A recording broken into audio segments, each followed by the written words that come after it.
नमस्कार दोस्तों, अगर आपको बिजनेस में इंटरेस्ट है तो आपने कभी न कभी सोचा जरूर होगा कि फंडिंग लेके मिलियन डॉलर की कंपनी तो कई बनती हैं, लेकिन जीरो से शुरू करके बिना फंडिंग के मिलियन डॉलर बनाने वाले लोग कैसे काम करते होंगे। अगर आपका बिजनेस में थोड़ा सा भी इंटरेस्ट है तो ये वीडियो आपके लिए बेस्ट होने वाली है, इसीलिए इसे पूरा ध्यान से देखें। 19 साल का एक लड़का जिसका नाम बेन फॉरेंस है, वो जिम शार्क नाम का अपना बिजनेस स्टार्ट करता है और उसे मिलियन डॉलर कंपनी बना देता है, जिसकी नेटवर्थ आज 1.3 बिलियन डॉलर से ज्यादा है। बेन जब 16 साल के थे तब वो बहुत दुबले पतले थे, उनके अंदर कॉन्फिडेंस की कमी थी। फिर उन्होंने जिम जाना शुरू किया और वीक में 5 दिन लगातार जिम भी गए। इनके साथ कुछ और लोग भी जिम में थे, पर वो कंसिस्टेंट नहीं थे। 1 साल बाद बेन को बहुत फर्क महसूस हुआ, लेकिन बाकी किसी को नहीं। बेन कंसिस्टेंट की पावर को समझ गए और फिर उन्होंने देखा कि ये स्कूल में भी अच्छे नहीं थे। तब इन्होंने लगातार पढ़ाई में भी कंसिस्टेंट रहे और इस तरह ये स्कूल के टॉपर बन गए।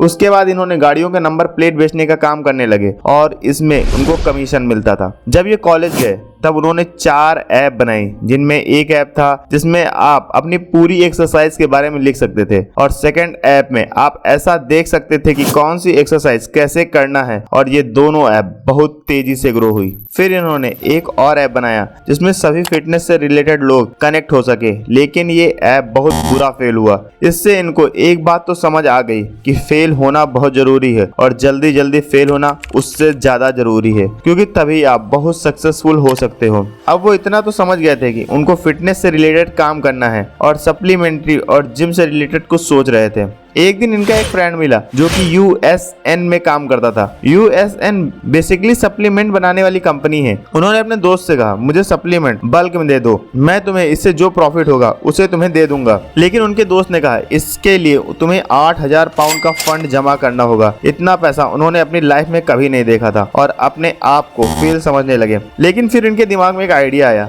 जिसे आज हम लोग ड्रॉप शिपिंग कहते हैं। लेकिन तब किसी को नहीं पता था कि ऐसा भी कुछ होता है, और अपना बिजनेस स्टार्ट किया। लेकिन इनको 2 महीनों तक एक भी ऑर्डर नहीं मिला। 2 महीनों बाद उन्हें 52 पाउंड का ऑर्डर मिला, जिसमें उन्हें 2 पाउंड मिले। आप कह सकते हो कि ये एक बार फिर फेल हो गए। एक दिन बेन ने रियलाइज किया कि अलग अलग जगहों के लिए अलग अलग ड्रेस है। जैसे शादी के लिए अलग है, बीच पे जाने के लिए अलग है, ऑफिस में जाने के लिए अलग है, लेकिन जिम में पहनने के लिए कोई प्रॉपर ड्रेस नहीं है। यहाँ पर उनको अच्छा गैप दिखा। फिर उन्होंने सिलाई मशीन ली और जो इक्विपमेंट लगते हैं वो लिया और अपने हाथों से ड्रेस बनाने लगे और उनकी फोटोज अपनी वेबसाइट पे अपलोड भी कर दिया और बिजनेस का नाम जिम शार्क रखा। अब उन्हें इसके लिए शॉर्ट बनाने थे, लेकिन इसके लिए उनकी मशीन सही नहीं थी। तब उन्होंने ढूंढना शुरू किया और एक बंदा शॉर्ट्स बनाने के लिए रेडी हो गया। और जब उसने बेन के पास शॉर्ट भेजी तो बेन को शॉर्ट बहुत पसंद आई, लेकिन बेन के पास इतने पैसे नहीं थे कि वो शॉर्ट बनवा सके। और बेन ने उस बंदे को कॉल किया और बोला, आपका भेजा हुआ शॉर्ट मुझे बहुत अच्छा लगा, लेकिन मेरे पास पैसे नहीं है। अगर तुम मुझे 250 शॉर्ट्स बनाकर भेजो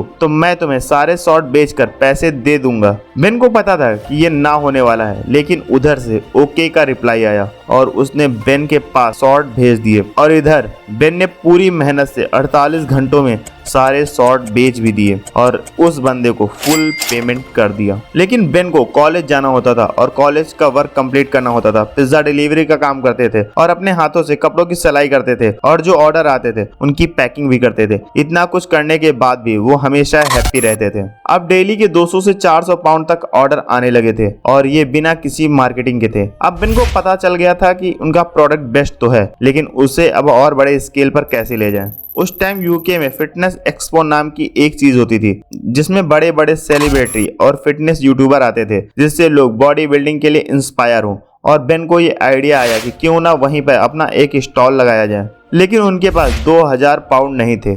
उन्होंने रिस्क लिया और लोन लेके अपना ब्रांड प्रमोट किया और उनका बिजनेस ग्रो भी किया। इससे खुश होके बेन ने जितने भी सेलिब्रिटी और यूट्यूबर आए थे उनको अपने ब्रांड की टी शर्ट गिफ्ट कर दी। लेक्स लिटिल जो कि एक यूट्यूबर हैं, उन्होंने एक वीडियो बनाया जिम शार्क के कपड़े पहनकर, और बेन ने उन्हें अपना ब्रांड प्रमोट करने को बोला। इस तरह लेक्स लिटिल पहले एथलीट्स हुए जिन्होंने जिम शार्क को प्रमोट किया। इसके बाद बेन ने अपने दोस्तों को काम पर रख लिया और सेल लगातार बढ़ती गई। फिर उन्होंने एक ट्रैक सूट बनाया जो सच में बहुत अच्छा था और उन्हें पता था ये चलेगा, और उन्होंने रिस्क भी लिया और लोन लेकर अपने बिजनेस में सारा पैसा लगा दिया। जब ट्रैक सूट मार्केट में उतरा तो उनकी मेहनत और पैसे का रिजल्ट केवल 2 दिन में मिल गया। मतलब 2 दिन में सारा माल बिक चुका था। उन्होंने पिज्जा डिलीवरी और कॉलेज दोनों को ड्रॉप आउट ले लिया और पूरा फोकस अपने बिजनेस में करने लगे। फिर उन्होंने वो सब किया जो एक बिजनेस के लिए जरूरी था। लेकिन फिर आया ब्लैक फ्राइडे, जिसमें उनके वेबसाइट में अचानक बहुत लोग आ गए और उनकी वेबसाइट क्रैश हो गई। जिससे हुआ ये कि जिसने पैसे दिए थे उनको ऑर्डर नहीं मिल रहा था और जिसने ऑर्डर नहीं दिए उनको पैसे मिल रहे थे।